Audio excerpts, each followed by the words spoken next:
Let it be considered that if our lives are not a journey towards heaven, they will be a journey to hell.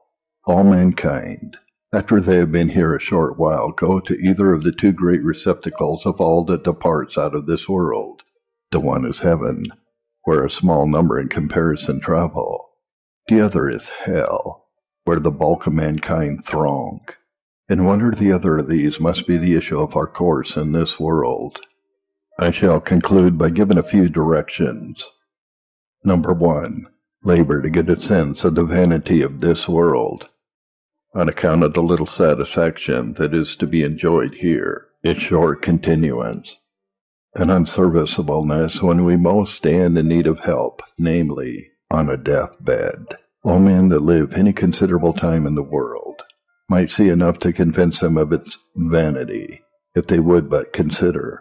Be persuaded, therefore, to exercise consideration when you see and hear from time to time of the death of others. Labor to turn your thoughts this way. See the vanity of the world in such a mirror.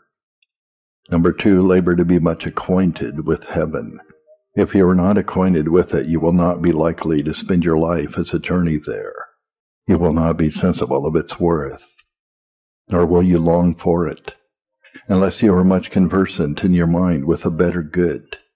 It will be exceeding difficult to you to have your hearts loose from these things, and to use them only in subordination to something else, and be ready to part with them for the sake of that better good.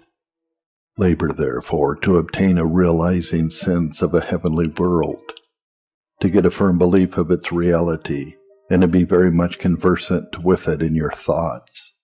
Seek heaven only by Jesus Christ. Christ tells us that he is the way, the truth, and the life. He tells us that he is the door of the sheep. I am the door. By me if any man enter in, he shall be saved and go in and out and find pasture. If we therefore would improve our lives as a journey towards heaven, we must seek it by him, and not by our own righteousness, as expecting to obtain it only for his sake.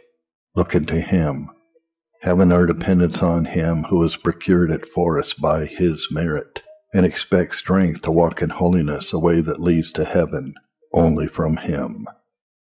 And finally, let Christians help one another in going on this journey. There are many ways in which Christians might greatly forward one another in their way to heaven, as by religious conversation and so on. Therefore let them be exhorted to go this journey as it were in company, conversing together, and assisting one another. Company is very desirable in a journey, but not in so much as this. Let them go united, and not fall out by the way which would be to hinder one another, but use all means they can to help each other up the hill. This would ensure a more successful traveling and a more joyful meeting at their Father's house in glory.